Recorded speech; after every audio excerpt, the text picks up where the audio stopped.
Hello, I'm Amanda from Amanda's Mild Takes. Hi, I'm JJ Legal. So JJ and I want to share some myths.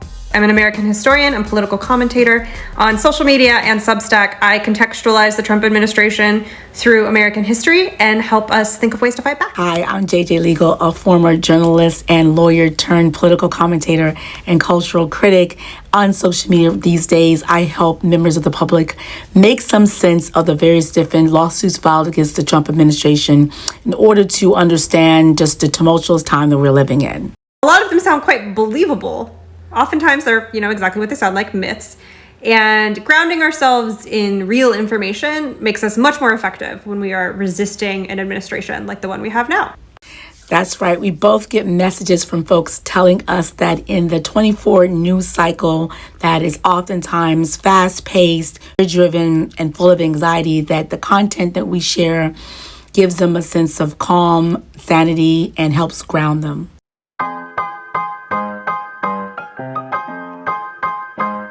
Okay, number 5, we're going to have elections again. I've been hearing that since January 20th. And we have had elections almost every week since January 20th when he was inaugurated, including a very important Wisconsin Supreme Court election that Elon Musk tried to pay $20 million to purchase and failed miserably in doing so. There is no denying that he is trying to restrict voting rights.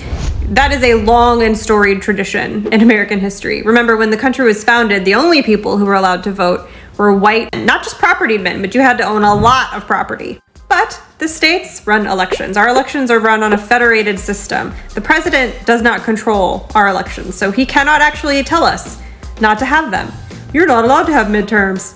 Try me. Number 5, a lot of people say to me that Donald Trump has a trifecta, that he has the Congress, and he has the Supreme Court and executive, and therefore there's nothing we can do. But to the contrary, as to the Supreme Court, while it does lean conservative, there's been many instances when the Supreme Court has ruled against Donald Trump. And most of the wins that they've given him have been procedural wins, meaning they've paused the effect of a district court below's decision, a nationwide injunction, for example, while the case continues to percolate and work its way through the judicial system below. They have absolutely given Donald Trump substantive laws when they told Donald Trump to pay invoices related to USAID dismantling to bring a man that they had accidentally deported, Kilma Abrego Caceres, back, when they said that the Trump administration must give due process to rights to anyone who they attempt to remove from the country. Now, as to Congress, while he does have a majority, is so slim that they barely can pass a budget.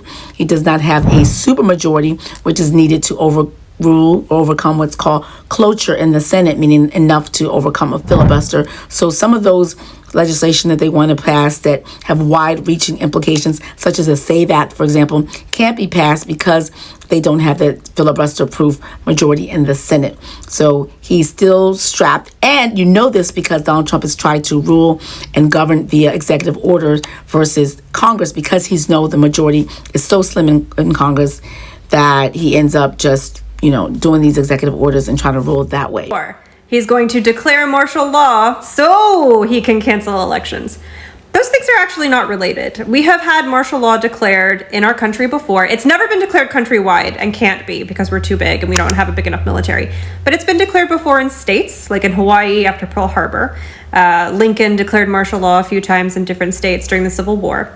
Elections continue to happen. We have had elections, if we're talking about midterms for Congress or federal elections for president,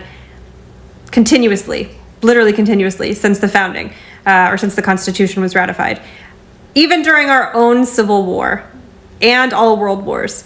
So no, he's not bombing Iran so that he could start a war, so that he can declare martial law, so that he can stop elections from happening. He could do any number of those things, or try to. We're still going to have elections. Number 4, a lot of people say Donald Trump has absolute immunity, that the Supreme Court gave him rights to do whatever he wants. Now, here's the thing. They did not. The Supreme Court gave Donald Trump criminal immunity. And the thinking behind that was that while serving as president, he should not have to worry about being prosecuted and potentially thrown in jail.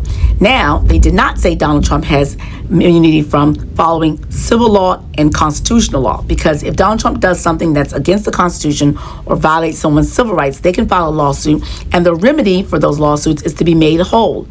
And the remedy for those lawsuits did not involve Donald Trump or the president being thrown in jail. So for those reasons, that's why you've seen over 200 lawsuits filed. And some of the people who filed those lawsuits have gotten their results. For example, there's someone who filed a lawsuit challenging Donald Trump's executive order stopping the passport office from issuing passports that have their gender, if they're transgender.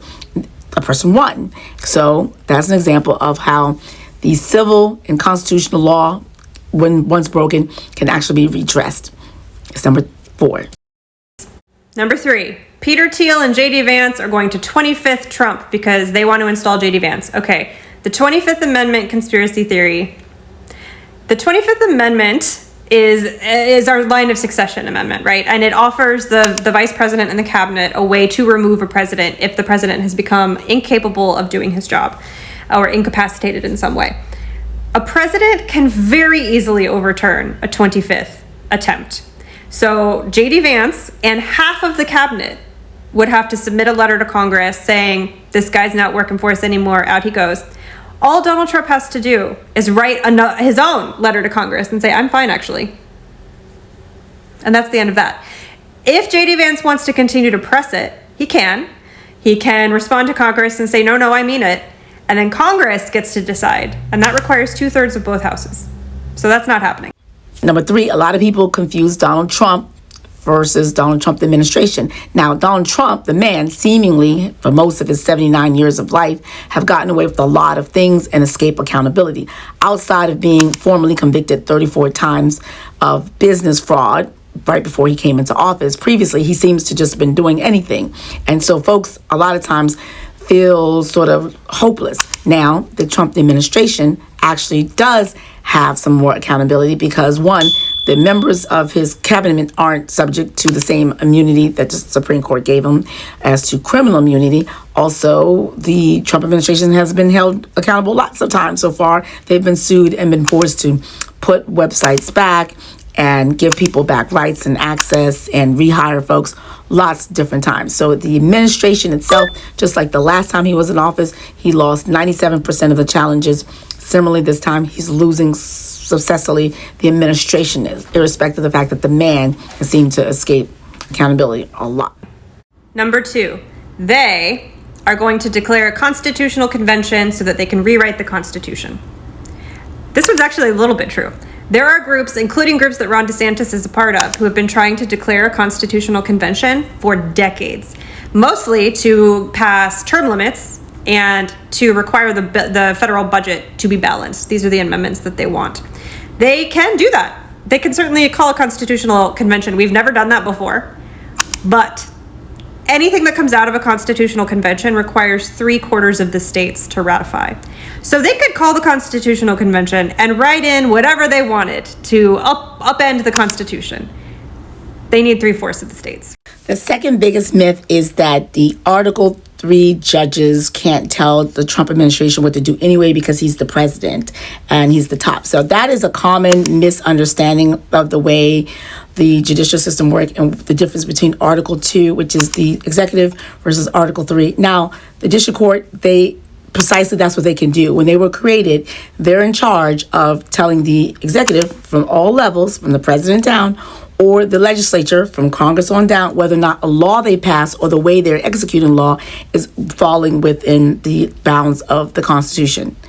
The reason why you know this is because when they are, after they make the decision, the Trump administration gets the opportunity to appeal that to a court of appeals, which is the next level, and then ultimately to the Supreme Court. Now, what would be the reason for them to appeal to the appellate court, the Supreme Court, if they didn't have the right and authority to do it in the first place? Now, they could be overruled by the next level, but the first hand in terms of determining whether they are following the law or not is the district court. And here's the other thing. It's possible that the appellate court of appeals could tell the district court below that they were correct, that their application of the facts to the law was correct. Similarly, when it reaches the Supreme Court could tell the Trump administration, as it has done already, that the district court below was absolutely correct. The Kilmer-Abrego-Garcia case is an example.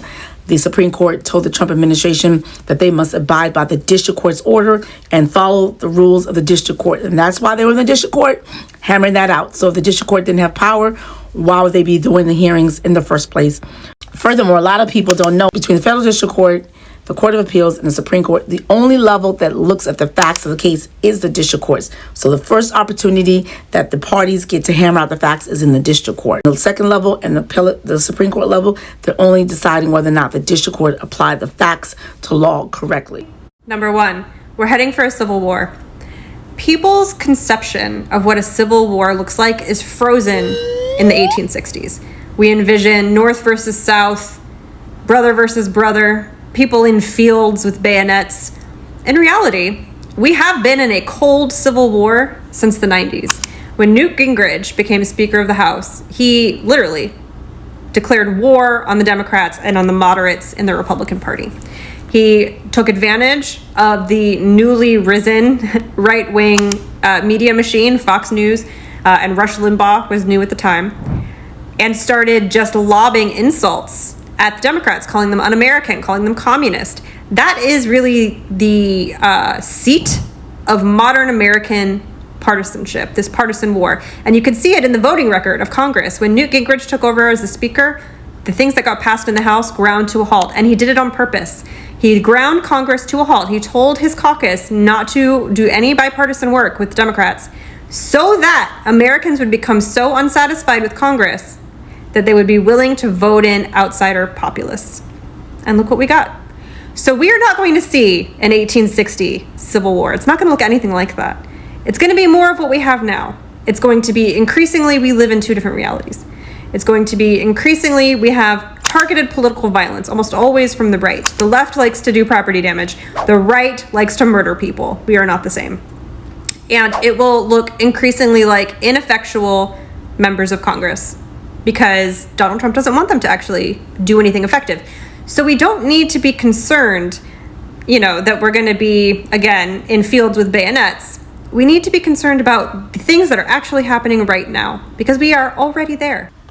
Finally, number 1 is people say they do not abide by any court order anyway. They're doing whatever they want, which is true to the extent they are obfuscating, they do delay, they do sometimes don't abide by the order, and the parties sometimes have to return to courts or go to the next level to force their hands.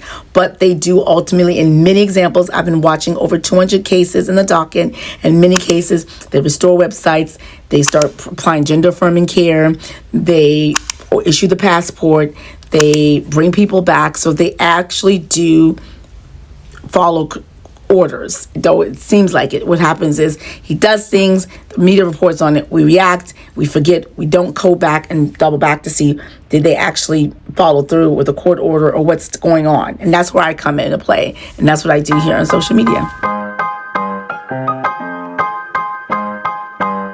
I hope this helps and makes you feel a little more grounded in the reality of what's happening so that you can go take some effective action. You can find me at Amanda's Mild Takes anywhere on the internet, not Twitter. I don't mess with that. Threads, Instagram, TikTok, and Substack. Thanks. So I can be found at JJ Legal on all social or jjlegal.com, where you can get $1 Know Your Rights cards. I also have a case tracker and several templates for those who just need templates, because that's something we need now, legal templates.